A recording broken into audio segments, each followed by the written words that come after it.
Hello friends, आज हम discuss करेंगे हमारा नेक्स्ट टॉपिक मिनरल न्यूट्रिशन का, that is role of macro and micro nutrients.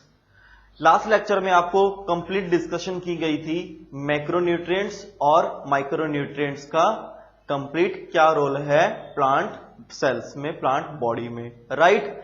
आज हम डिस्कस करेंगे कि एग्जैक्टली इंडिविजुअली माइक्रो और मैक्रो न्यूट्रिएंट्स क्या फंक्शन परफॉर्म करते हैं प्लांट में, राइट। और मेनली हम डिस्कशन करेंगे ग्रीन प्लांट का, which having the green pigment named as the chlorophyll. ऐसा पिगमेंट जिसमें क्लोरोफिल अवेलेबल होता है ग्रीन प्लांट्स में, हम सिर्फ उन्हीं की डिस्कशन हम करेंगे, राइट। तो आइए सबसे पहले हम डिस्कशन करते हैं कि इंडिविजुअल क्या क्या रोल परफॉर्म करते हैं प्लांट में।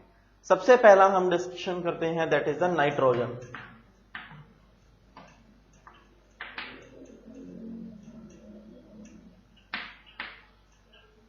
नाइट्रोजन नाइट्रोजन एक ऐसा मैक्रो न्यूट्रिएंट है जो कि प्लांट में मोस्ट इंपॉर्टेंट है। इट्स मीन कि नाइट्रोजन के बिना प्लांट की ग्रोथ पॉसिबल ही नहीं है। और नाइट्रोजन को किस फॉर्म में प्लांट ग्रैब करता है, that is in the form of NO3, NO2 and NH3। 90% cases में NO3 आयंस की फॉर्म में ग्रैब करता है प्लांट, और रेस्ट ऑफ द 10% केसेस में NO2 और NH3 की फॉर्म में ग्रैब करता है। इसका मेन फंक्शन क्या होता है, अब जरा सुनिए। नाइट्रोजन का मेन फंक्शन होता है overall plant growth from root to apical part up to the fruit, right. कि कोई भी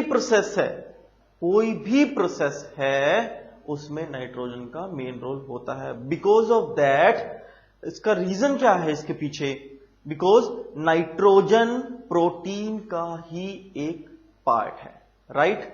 जो प्रोटीन है, न्यूक्लिक एसिड है, जो बनते हैं, लिपिड्स बनते हैं, उसमें नाइट्रोजन एक इंपॉर्टेंट पार्ट प्ले करता है, इंपॉर्टेंट उनका हिस्सा है। नाइट्रोजन के बिना प्रोटीन नहीं बन सकता है, न्यूक्लिक एसिड नहीं बन सकते हैं। क्या नहीं बन सकता है, आप लिख लीजिए, प्रोटीन्स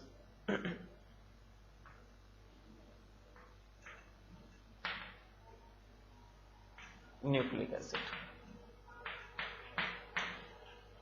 अगर प्रोटीन की डेवलपमेंट नहीं होगी, प्रोटीन नहीं बनेगा तो प्रोसेस कैसे होगा फंक्शन। न्यूक्लिक एसिड नहीं होगा तब भी कुछ नहीं हो सकता। इसका मतलब क्या है, जब तक नाइट्रोजन नहीं मिलेगा, नाइट्रोजन जो न्यूट्रिशन है, न्यूट्रिएंट्स उनको नहीं मिलेंगे प्लांट को, तब तक प्लांट आगे परफॉर्म कोई भी ग्रोथ नहीं कर सकता है। तो that is the most important function of the here nitrogen, right. Next function हम बात करते हैं जो नेक्स्ट न्यूट्रिएंट की,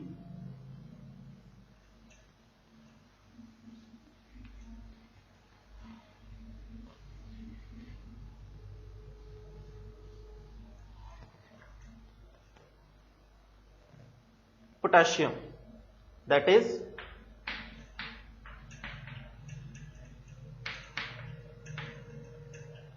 पोटेशियम। पोटेशियम को प्लांट किस फॉर्म में लेता है, दैट इज H2PO4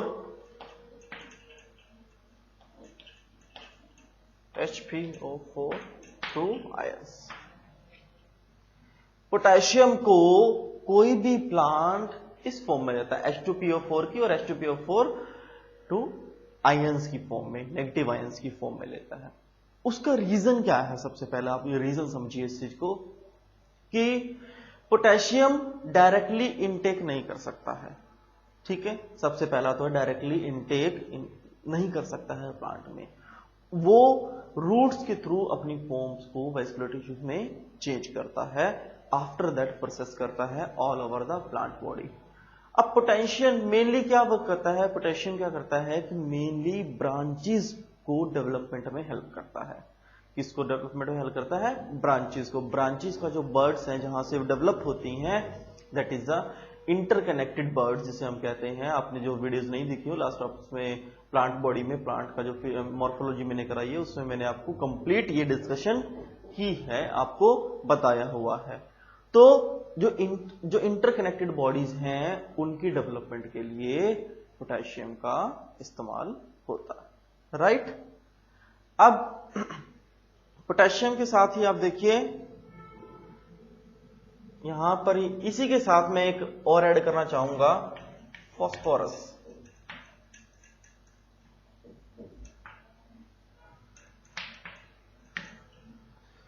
फास्फोरस वाला फॉर्म में, और सेकंड इज द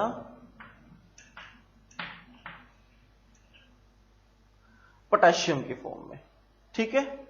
अब पोटेशियम की फॉर्म में क्या है कि आयंस प्रेजेंट है। किस फॉर्म में है? हमेशा फास्फोरस और पोटेशियम किस फॉर्म में आएगा? इन दोनों का एक रिलेशन है, आयंस की फॉर्म में आएंगे। Because of that they maintain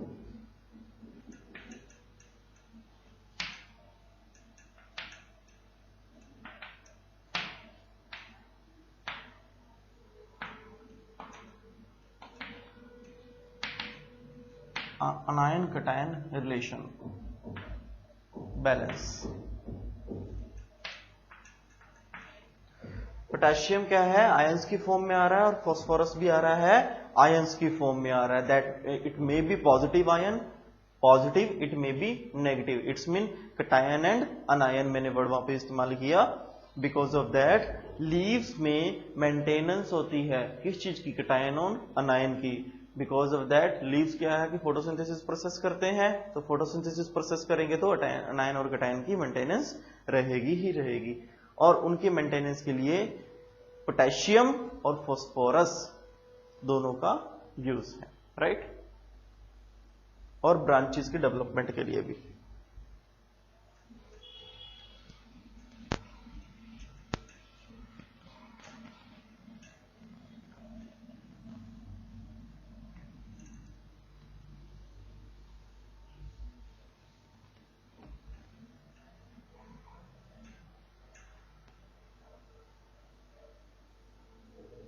जो H2PO4, H2PO2 that will be the for the phosphorus, not for the potassium, right? But ion form available है। दोनों में कॉमन कैरेक्टरिस्टिक क्या है? आयंस की। अब नेक्स्ट हम डिस्कशन करते हैं, there will be the calcium.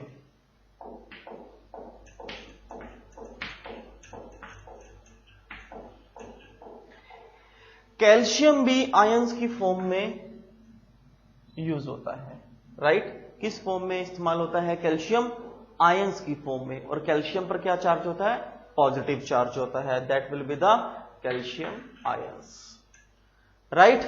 अब यहां पर इसका चार्ज 2 रहता है, that will be the Ca2 positive, जिसको हम लिखते हैं। That will be the calcium ions. अब कैल्शियम का मेन काम क्या है? आप कहेंगे कि ह्यूमन बीइंग में तो कैल्शियम का काम क्या होता है कि हड्डियों को मेंटेन करना, डेवलप करना, राइट। हड्डियां जुड़ती कैसे हैं? कैल्शियम की वजह से, राइट। अब कैल्शियम के साथ अब प्लांट्स के केस में हड्डियां क्या होंगी? जरा सोचिए, प्लांट्स के केस में क्या होता है कि इंटरकनेक्टेड जो सेल्स हैं उनको बैलेंस रखता है, मेम्ब्रेन को जोड़े रखता है, मेम्ब्रेन को ज्यादा टूटने नहीं देता है, ये कैन से दैट ब्रेक नहीं होने देता है। तो मेम्ब्रेन को मेंटेन करने के लिए किसी भी प्लांट सेल की that will be the calcium का सबसे ज्यादा यूज है, राइट। अब फर्दर हम डिस्कशन जब करेंगे तो उसमें हम डेफिशिएंसी भी हम डिस्कस करेंगे। डेफिशिएंसी में मैं आपको बताऊंगा कि किस आयन की कमी होने की वजह से क्या होता है, राइट, क्या स्ट्रक्चर में चेंज आता है। तो आप समझ, यहां पर आप समझ लीजिए दैट इज द कैल्शियम जो है वो इंटरकनेक्टेड टिश्यू को मेंटेन करने में हेल्प करता है और फर्दर उनके डेवलपमेंट में भी प्रोसेस करता है, ठीक है। Next is the magnesium.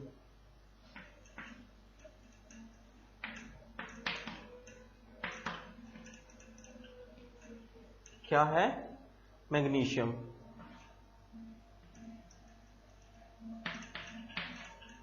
अब मैग्नीशियम भी पॉजिटिवली चार्ज होता है। मैग्नीशियम का मेन वर्क क्या है, अब जरा समझिए। मैग्नीशियम मेनली मिलता है सॉइल से। किससे मिलता है? सॉइल से। अब सॉइल से मिलने का मतलब क्या है, जरा आप थोड़ा सा इसको ध्यान से समझिएगा। सॉइल से डेवलप होने का मतलब क्या है? बिकॉज ऑफ दैट मैग्नीशियम क्या परफॉर्म करता है, जो टर्जरी रूट से मैग्नीशियम को सक किया जाता है। क्या किया जाता है?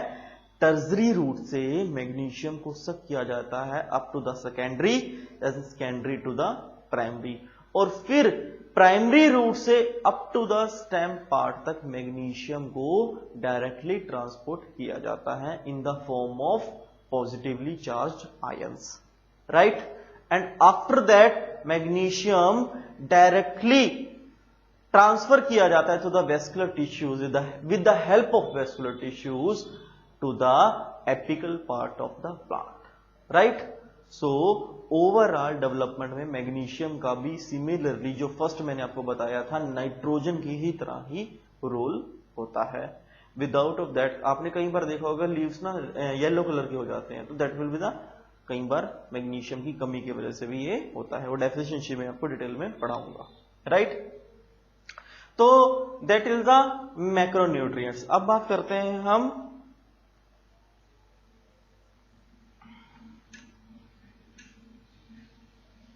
माइक्रो।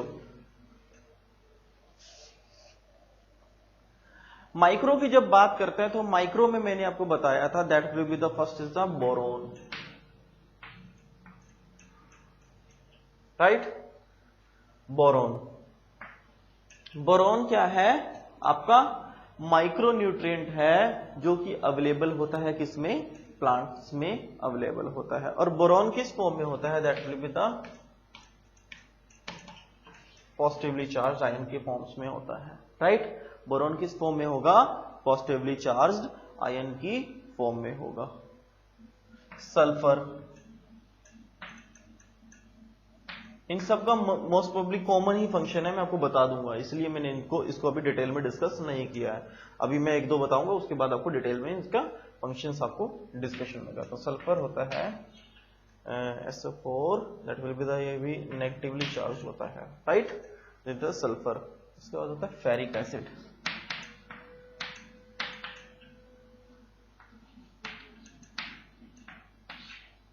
हमें फेरिक पॉजिटिवली चार्ज होता है। क्यूप्रिक,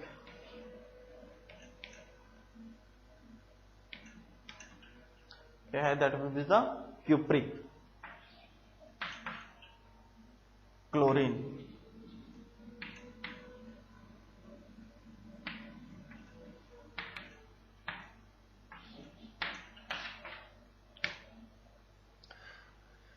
चाहे बोरोन हो, सल्फर हो, फेरिक हो, क्लोरीन हो या फिर क्यूप्रिक हो, ऑल द माइक्रो न्यूट्रिएंट्स सबसे पहले, एक तो मैंने आपको बताया था अनायन कटायन की फॉर्म में होते हैं। यस, ये भी अनायन और कटायन की फॉर्म में ही होंगे, बट इसका एक रीजन है, ये smallest molecule of the anion और कटायन होते हैं।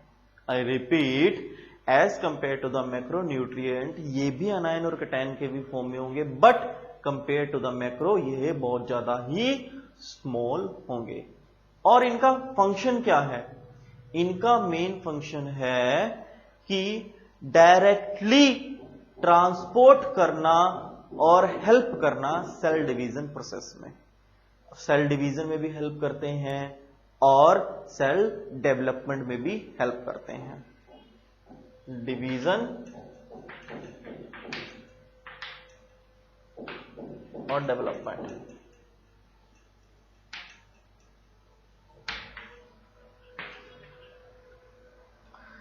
डिवीजन और डेवलपमेंट में किस तरह से हेल्प करते हैं वो जरा सीखिए। जब एक सेल जब डिवाइड होता है, कंसीडर मैं प्रोसेस बात करता हूं, मैं पहले माइटोसिस की बात करता हूं, फिर मैं मियोसिस की बात करूंगा। माइटोसिस में क्या था, आपने सीखा था कि नंबर ऑफ जो क्रोमोसोम है वो कॉमन रहेंगे टिल टेलोफेज। अब यहां पर क्या करता है, जो फेरिक एसिड और सल्फर है, तो डेवलपमेंट प्रोसेस को, सेल डिवीजन प्रोसेस को हायर कर देता है, ग्रोथ रेट उसका तेज कर देता है, राइट। मींस जब वो जी नोट फेज से जीवन में आता है, जीवन से फर्दर प्रोसेस करता है अपने जो एम फेज में आने के लिए, और सिंथेसिस फेज में, सिंथेसिस फेज से development of the M phase की, यानी G1 टू लेके एम फेज, यानी सिंथेसिस फेज जो है, सिंथेसिस फेज में हेल्प करता है प्रोसेस को हायर करने के लिए, राइट। उसके बाद बात करते हैं डेवलपमेंट। ये तो होगी डिवीजन की बात। डेवलपमेंट में किस तरह से हेल्प करते हैं जो माइक्रोन्यूट्रिएंट्स हैं। डेवलपमेंट में क्या करते हैं कि जब प्रोसेस, एक बार सेल डिवाइड हो गया, सेल डिवाइड होने के बाद वो दोबारा से अपनी जी नॉट फेस में, या फिर अगर आप कह सकते हैं कि जी नॉट से भी थोड़ा सा अपर कैसे लीजिए, G1 फेस में वो चला गया सेल, यानी दोबारा से एक स्टैटिक पोजीशन में चला गया। अब जब स्टैटिक पोजीशन में जाता है कोई भी सेल, तो वो अपने फंक्शंस को परफॉर्म करता है। अब उनको फंक्शंस परफॉर्म करने के लिए एक बेसिक एनर्जी की जरूरत होती है, और वो एनर्जी न्यूट्रिएंट्स पार्ट कौन प्रोवाइड करते हैं, दीज आर द माइक्रोन्यूट्रिएंट्स, वहां पर एनर्जी प्रोवाइड करते हैं ताकि वो सेल फंक्शन वहां पर परफॉर्म कर सके। तो these are the basic and important role of the micro and macro nutrients, right.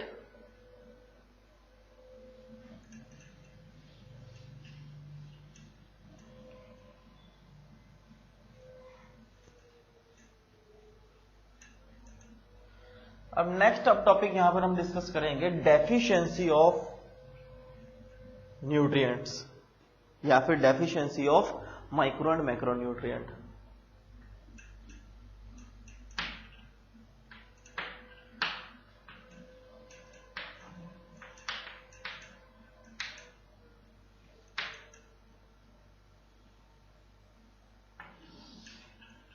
जब हम डेफिशिएंसी की बात करते हैं तो फ्रेंड्स, डेफिशिएंसी का सीधा मीनिंग होता है कमी, किसी चीज की कमी होने से क्या इफेक्ट पड़ेगा, राइट। अब इंडिविजुअल में आपको एक बार मैं ओवरऑल बताऊंगा, उसके बाद थोड़ा थोड़ा आपको मैं वन लाइनर आपको इंडिविजुअल भी बताऊंगा कि क्या इफेक्ट पड़ता है कोई भी न्यूट्रिएंट की जब डेफिशिएंसी होती है। आपको लास्ट वीडियो में जब मैंने आपको बताया था कि कोई भी जो न्यूट्रिएंट है वो क्या करता है, उसका एसेंशियल क्राइटेरिया में आपको मैंने बताया था कि सेकंड क्राइटेरिया था, दैट इज नो रिप्लेसमेंट। कोई भी रिप्लेसमेंट नहीं होगी किसी भी न्यूट्रिएंट की to the another one.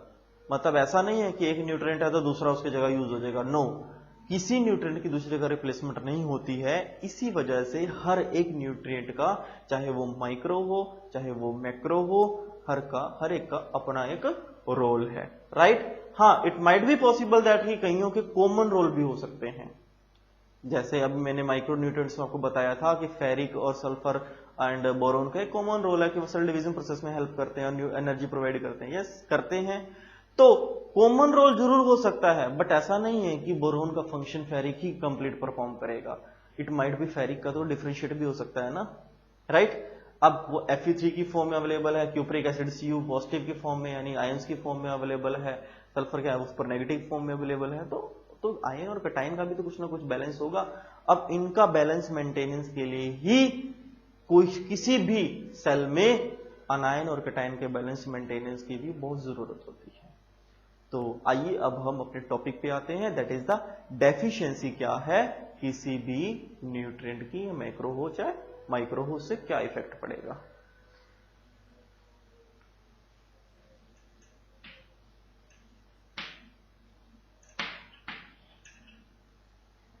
Effects देखते हैं अब हम।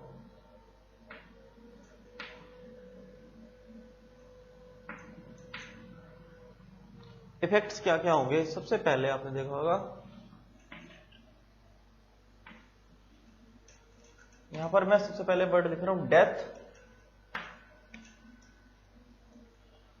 बिकॉज दैट मैं आपको अकॉर्डिंग टू बुक थोड़ा सा एडिशनल इसमें इंफॉर्मेशन में ऐड कर रहा हूं apart from the NCERT.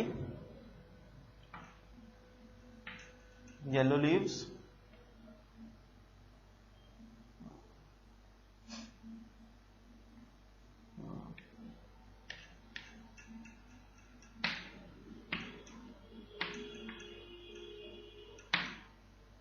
curved branches,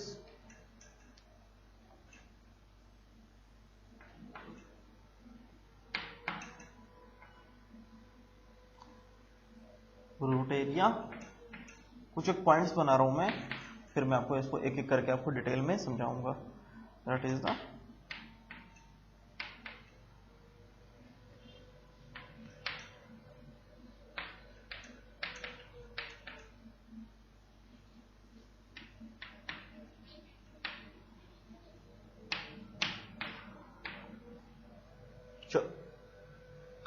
these are the few points. सबसे पहले मैंने लिखा है डेप्थ, ठीक है।